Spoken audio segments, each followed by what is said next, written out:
Hello there, everyone, and welcome to the last of the Lost Leviticus studies, as I had called them at the beginning.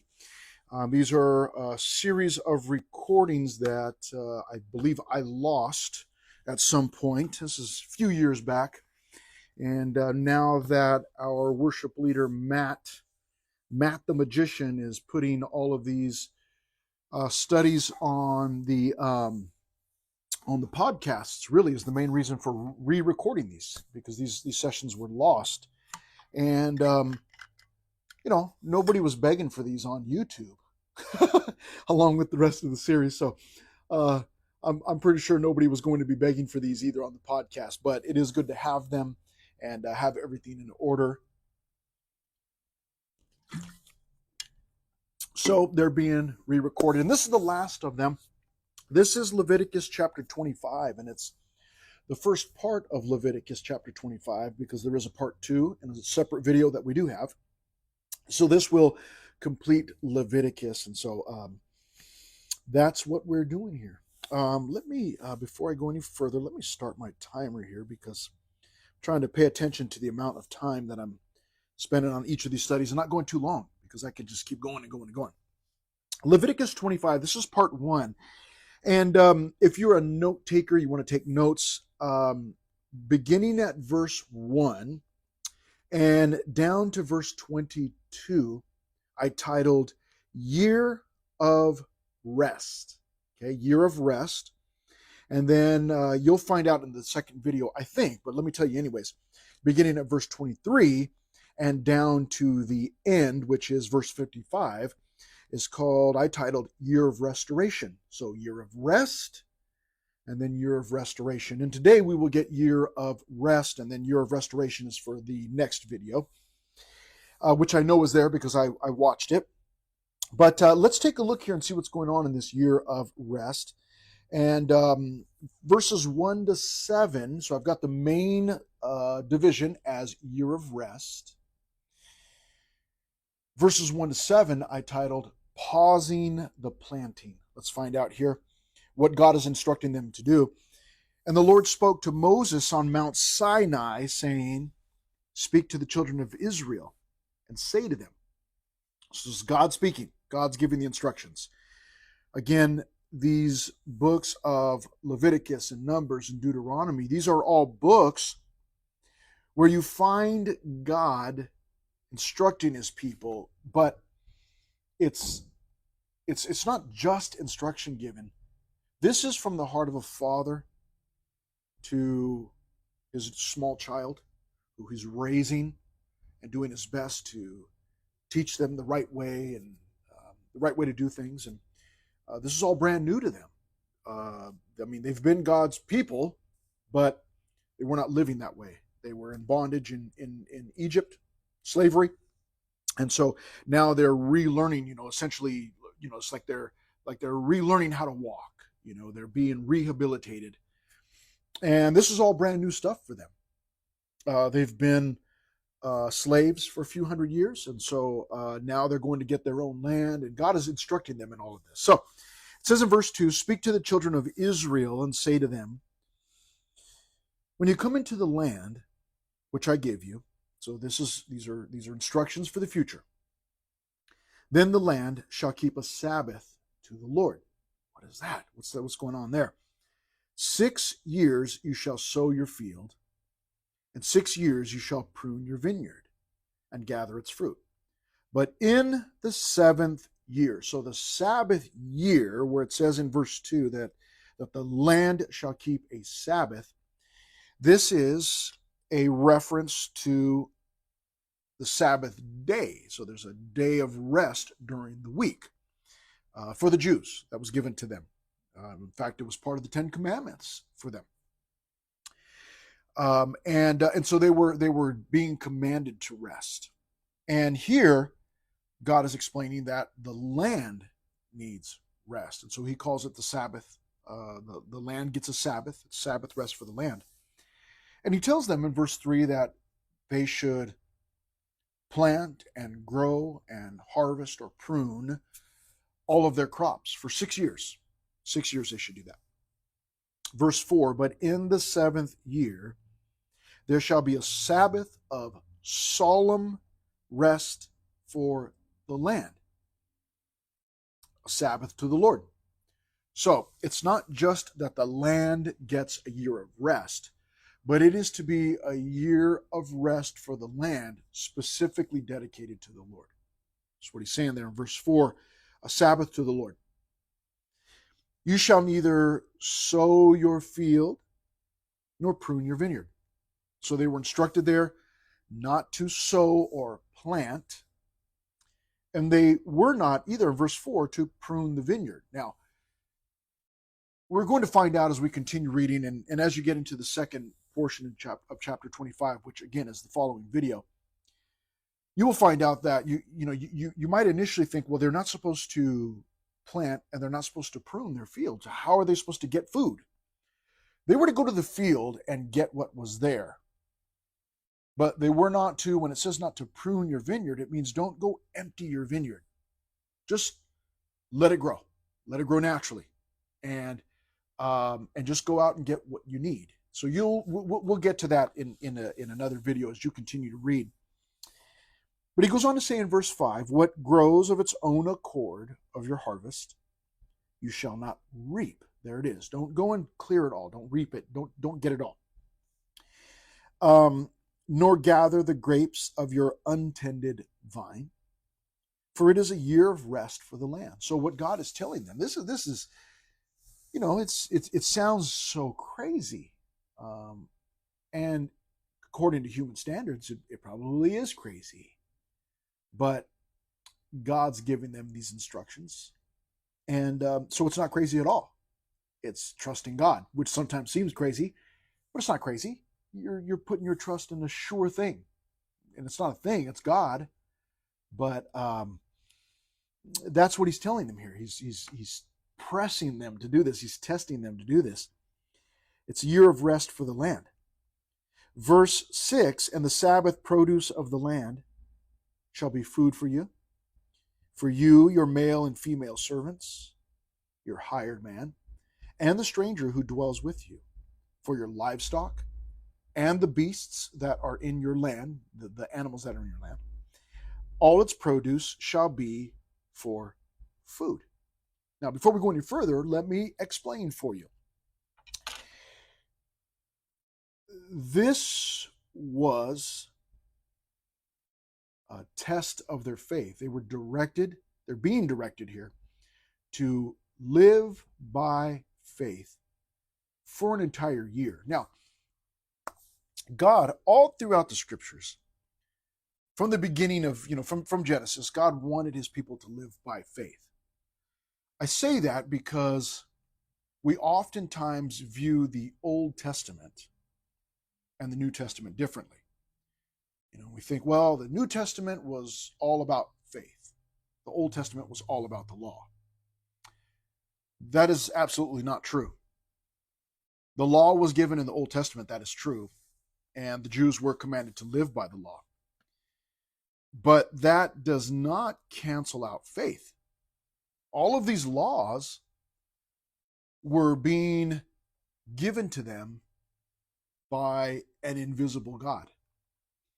The children of Israel early on, they saw signs of this invisible God, but they did not see God. They saw the pillar of smoke, or the pillar of a cloud or pillar of fire.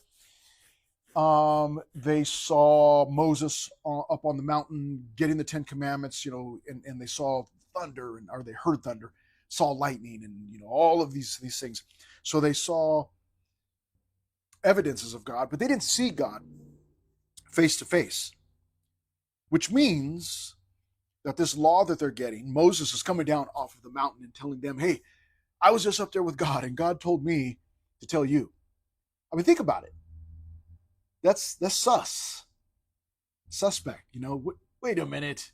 You're telling me that you were up on the mountain with God, and he told you what? And he told you to. So it was. They had to accept it by faith.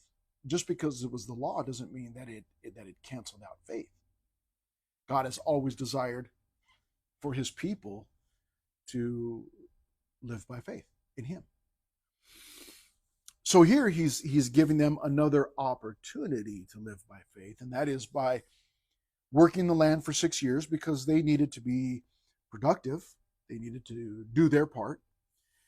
But during the 7th year, there was to be no planting, no clearing of the fields. They weren't supposed to be farming out there.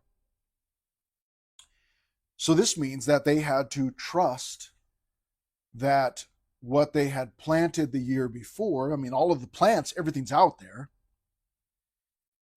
They had to trust that God was going to cause those plants to produce enough for them to sustain them for a full year. That's a tremendous test of faith. I cannot say that I would pass that test, but that's what God was wanting from them. This was a test of faith in the Old Testament, in the midst of the law being given. So it's interesting because this is part of their law here. He's saying you need to do this, but at the same time, it's testing their faith, and it would test their faith. And as you can imagine, they failed. As they did, they failed at everything pretty much, just like we do. We fail, in our faith. We may have times and seasons where we're doing well, trusting the Lord, but then there are always times and seasons where we fail, sink like Peter. But as you continue reading through the Old Testament, studying the Old Testament, you will find that God, they cheated God. Remember, it said in verse 4 that this was to be a Sabbath to the Lord. Well, they ripped God off. They didn't do this. There's no record of them ever doing this. So they didn't trust the Lord. They didn't obey him. And they cheated him out of Sabbaths. Not just one, but multiple. And God gets all of those Sabbaths back. He actually sends them into captivity and gets all of those years back. It tells them, this is why I'm doing it. You cheated me. I'm getting back all of my years. So God was serious about this, not just going to let it go. So they were not to plant, and you go, wait, so they were just going to trust the Lord for whatever was there was going to grow. Yes, that's it. That's it. Simple, right? I mean, it's simple to understand, not necessarily simple for us to accept, because, we scare easily. So they had to pause the planting. The next thing I said in verses 8 through 13 was that there was the pausing the planting in verses 1 to 7, and then proclaiming the year of Jubilee in verses 8 through 13. Let's see what this is about. And you shall count 7 Sabbaths of years for yourself. So work 6 years, 7th year is a year of rest. Now they're being told you need to count 7 of those Sabbaths of years. So after 7 of those Sabbath years, for yourself, 7 times 7 years, and the time of the seven Sabbaths of years shall be to you 49 years. Right? You understanding? Every 7 years they get a Sabbath. After 7 of those years, so 49 years. Then you shall cause the trumpet of the Jubilee to sound on the 10th day of the 7th month. On the day of atonement, you shall make the trumpet to sound throughout all your land. So that it sound a trumpet. And you shall consecrate the 50th year. So now it's been 49 years. So now we're talking about the 50th year, which would be a Sabbath year. And this is, this is a big deal. This is the 50th anniversary, you might say, I guess, of those 7 years, something like that. You shall consecrate, in verse 10, the 50th year, and proclaim liberty, freedom, throughout all the land to all its inhabitants. What does this mean? It shall be a jubilee for you. And each of you shall return to his possession, and each of you shall return to his family. In other words, what he's getting at there, beginning in verse 10, was a reset of everything. This is incredible. So every 50 years, if you had sold yourself into servanthood in order to pay off your debt, every 50 years, you're set free. um, or land that had been sold, to somebody else. It goes back to its original owner. This is incredible. So every 50 years is this complete reset. I love it. Verse 11, that 50th year, what does it say here? That 50th year shall be a jubilee to you. In it, so the jubilee was for them, right? To be a blessing to them. In it you shall neither sow nor reap. So again, no sowing or reaping. What grows of its own accord, nor gather the grapes of your untended vine. For it is the jubilee. It shall be holy to you. So this is not just farming. It's not just dirt and crops and food. This is a matter of holiness. He says this is going to be holy to you. You shall eat its produce from the land. So he takes it up a notch when he says this is going to be holy to you. In other words, this is not something to be taken lightly. The Sabbath year was to be honored, or what's the word I'm looking for? It was to be honored for the Lord. Now he says this Jubilee is holy. It's 50th year. Verse 12, you shall eat its produce from the field. In this year of Jubilee, each of you shall return to his possession. So incredible. Let's go on and read, and then I'll explain what I want to explain. Verses 14 through 17 I called price control. Okay, so we have pausing the planting in verses 1 to 7, proclaiming the year of Jubilee in verses 8 through 13. So this is a celebratory, this God wants them, blow the trumpets, man. Blow the trumpets and celebrate. And this is holiness. This is a matter of holiness, and do it and enjoy it. Now, he gives them instructions on price control, verses 14 through 17. And if you sell anything to your neighbor or buy from your neighbor's hand, you shall not oppress one another. Don't cheat one another. According to the number of years after the Jubilee, you shall buy from your neighbor. And according to the number of years of crops, he shall sell to you. According to the multitude of years, you shall increase its price. And according to the fewer number of years, you shall diminish its price. For he sells to you according to the number of the years of the crops. Therefore you shall not oppress one another, but you shall fear God, for I am the Lord your God. So what is that all about? After the Jubilee year, and land and money start being exchanged once again, because it's going to happen. You may get your land back, but maybe you still don't have enough money to do all that you want with the land, so you might sell off a portion of it or whatever. But it was important that the price was set according to the number of available years. If I was going to sell you my property and you were going to have it for 50 years, then I could charge you a higher amount, because hey, you're going to be using my land for 50 years. You're going to get a lot of use out of it. But if there was only, a year left, 2 years left on it, it's the 48th year, and I know that in the 50th year I'm going to get my land back, I am not to charge the same amount. The person buying it is only going to get 2 years out of it. So I needed to make sure that I'm not, price gouging. I'm not cheating my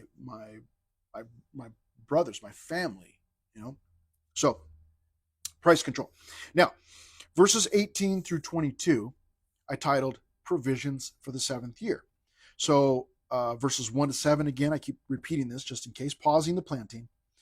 8 through 13, proclaiming the year of Jubilee. 14 through 17, price control. And then in verses 18 through 22, provisions for the seventh year. So you shall observe my statutes and keep my judgments. So God's saying, this is the law. You need to do this and perform them. Verse 18. And you will dwell in the land in safety. So he's telling them, you need to do what I'm telling you to do, and you'll dwell in the land safely. Now, he doesn't say it expressly there, although we know it to be true. And so we can safely say it's certainly intended there. We know what ends up happening. If they disobey God, then they will not live in safety. Then God is going to discipline them. And right now, currently at this time, um, it is early 2025, and on Sunday mornings, we're going through the book of Judges.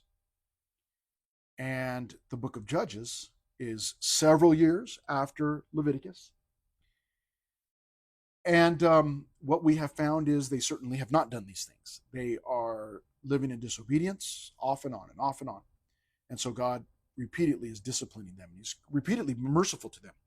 But they didn't dwell in safety. And the reason they didn't dwell in safety is because they disobeyed God. He thus disciplined them, and he disciplined them by using the surrounding enemies, to discipline them. That's how he disciplined them. So they didn't do this. Not a big surprise. If you've been studying the Bible for any length of time, it's not a big surprise. So it says in verse 19, then the land will yield its fruit, and you will eat your fill and dwell there in safety. This is incredible. So God is getting back to what we started with, and he's saying, listen, you're not to sow or reap. You just go out during the Sabbath year, during the Jubilee year. You're to go out and just gather what you need from the field. So they were to just trust God. If they did that, they would dwell in safety. Now, think about this. As long as they obeyed God, they wouldn't have to farm during that entire year. And they would go out and gather just what they needed. And we're told in verse 19, and you will eat your fill. It wasn't going to be scarce or sparse. They weren't going to have, starving children. But you can imagine that's what the people must have thought. Oh man, how can we just not plant? How's God just going to provide for our kids and everybody if we don't plant, if we don't take care of the land? But that's exactly what God was telling them to do. Trust me, and you're going to eat your fill, and you're going to dwell in safety. So it's real easy. Just enjoy your life. Enjoy being, God's child. I'll provide for you. There is a very important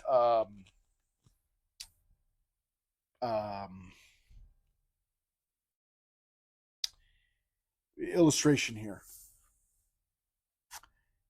And that is that as New Testament Christians, God works the same way. He's still working the same way. And we're God's children, and there are things that are required of us. We need to live a life of holiness, cultivate holiness, obedience. Nothing has changed there. Just because it's New Testament doesn't mean that we don't have to live in obedience or holiness, strive for holiness. We do. But there's also this element of trusting God in that he sent Jesus to die for us. Jesus, in obedience to the Father, gave his life on the cross and died for us. And because of that, we now have access to the Father freely through Jesus. There's only one mediator between God and man, the man Christ Jesus. So we have access to God anytime because we've placed our faith in Jesus. We're Christians. We trust that his death was sufficient to pay for my sins.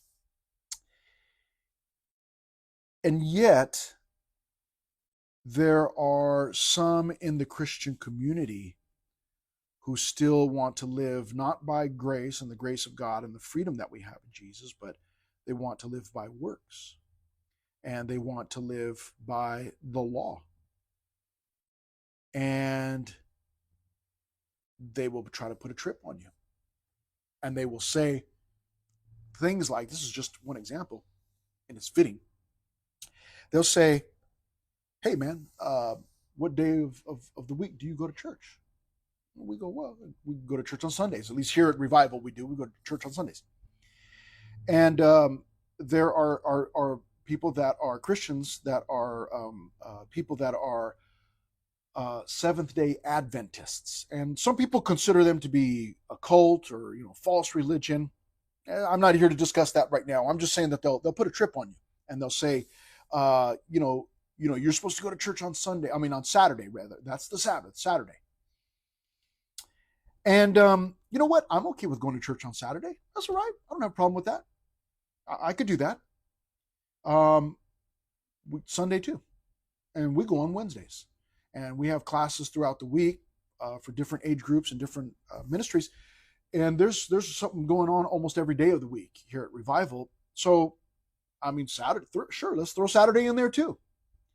But their point is that if you do not go to church on Saturday, that you're living in disobedience. They make it harder for themselves. They could just read the Bible, study the Bible, understand what's taught there about days and days of worship, and understand that Sunday's a great day, so Saturday.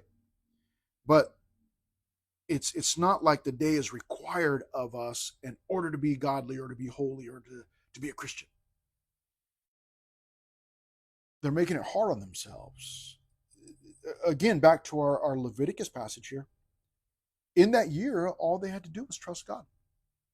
And they could spend the year working less and enjoying their family time more and still getting enough to eat their fill. You'll be full.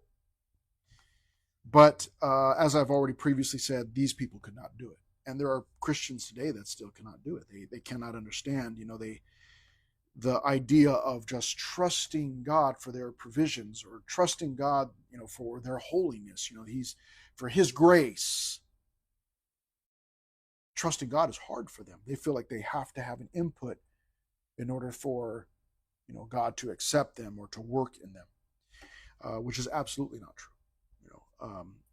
We are required to live in obedience to the Lord, but that is not, that's not, God is still going to work in our lives. If we're living in disobedience, He's still going to work in our lives by disciplining us, but He's still going to be working in our lives. So there's a good charge here to trust the Lord, to live by faith. Good reminder here in Leviticus 25. It goes on. Look at verse 20. God, He answers their question before they can even ask it. Verse 20, and if you say, here it is, if you say, what shall we eat in the 7th year, since we shall not sow nor gather in our produce? Verse 21, then I will command my blessing on you in the 6th year, and it will bring forth produce enough for 3 years. And you shall sow in the 8th year and eat old produce until the 9th year, until its produce comes in, you shall eat of the old harvest. Now, some of us hear old produce, and we picture, like old rotten tomatoes or whatever. But that's not what's being said here. God's not feeding His people rotten food. But this is incredible. Verse 20, God says, I've got a plan if you've got a concern. Verse 20, if you say, what shall we eat in the 7th year? This is incredible. Since we shall not sow nor gather in our produce. Verse 21, then I will command my blessing on you in the 6th year, and it will bring forth produce enough for 3 years. Now, what is going on? God says, listen, I understand that you might be scared. This is a scary thing. I get it. But God, being a loving Father, says, I'll tell you what, if you're fearful, what I will do is I will provide enough produce in the 6th year. That's the year before the year of Sabbath or the year of Jubilee. 7th year, they're not to sow or plant or reap. So He says, if you're fearful, what I'll do is I'll give you enough food in the 6th year when you harvest to last you 3 years. In other words, He'll give you enough food to last you the 7th year, But then you won't plant until the 8th year. So he'll provide enough food for that 8th year also. That would be the 2nd year. Yeah, hopefully you're following along. So he'll provide enough at the end of the 6th year to cover you for the entire 7th year. And since you'll start planting in the 8th year and won't have produce for a while, he'll cover you for that 8th year, which would be the 2nd year, right? They wouldn't have produce. And then he'll cover you even into the 9th year. And he says you can eat the old food or the old produce or the old harvest. In other words, I'm going to provide enough. And obviously, it makes sense that they would have to gather that food and preserve it somehow. They didn't have refrigerators, so other ways of drying it out or whatever it would require. But this is incredible because God says, if you're fearful, I get it. God is so understanding. What a patient Father. He's so understanding that he says, I want you to trust me for the 7th year. But if you're having a hard time with that, I'll tell you what I'll do. I'll provide extra. In fact, enough for 3 years at the end of the 6th year. And that way you can go into the 7th year trusting me. You say, hey, we got enough food. Let's just trust the Lord. Let's let him do whatever he wants to.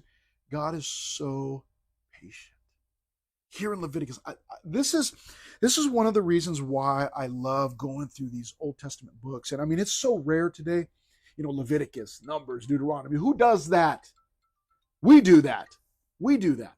Here at Revival, here at Fusion, we do that. High school students do that. Why? Because we're learning all of these valuable lessons. God has always been the same yesterday, today, and forever. Always will be the same. He's always worked the same way. He's still working the same way. It's not Old Testament was all the law, New Testament was all the grace. No. He's always worked the same way.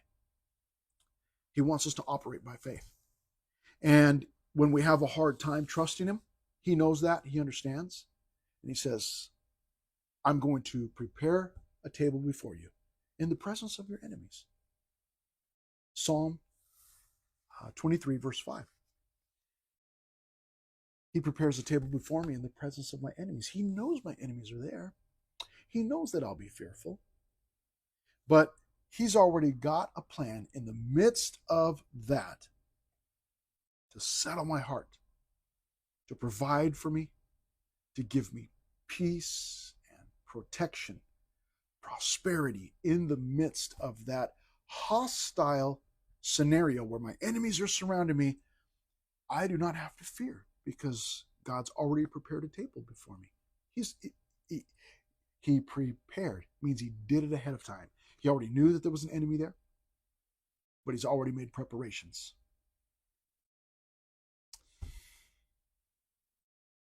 What is it? Ephesians chapter 2? Please forgive me. My mind is on Leviticus right now, and then I find it hard to think of other passages, but we are his workmanship, Ephesians 2:10. One of my favorite verses. How could I forget? We are his workmanship, created in Christ Jesus for good works, which God prepared beforehand that we should walk in them. He's already prepared it. What we need to do is learn how to trust him, live by faith. Trust him for our provision, for our protection, peace. And we're going to experience peace when we're trusting him for our protection and our provisions. Then we'll experience that peace. Isn't this incredible? Leviticus. Who would have thought that we would get a lesson on faith from the book of Leviticus? But that is exactly what we just got. So thank you all again so much for tuning in on YouTube and all of the podcasts. If you're listening on Apple or Spotify, or I believe Matt also has them on Amazon, wherever you might be listening, we really appreciate you just tuning in. And if you're at Leviticus 25, then you've probably been listening for a little while, which is an incredible thought. It's like, I think to myself, who in the world wants to listen to me? But it's the word of God that's going out. And so if you're listening, it's probably because you're loving the word of God, and we're doing our best to cover it, the whole counsel of God. And so thank you so much for being a part of that. All right. God bless you all. I hope you enjoy the rest of Leviticus and on into Numbers and Deuteronomy and Joshua and Judges and Hopefully you continue to just eat it all up. All right. God bless you guys, and enjoy.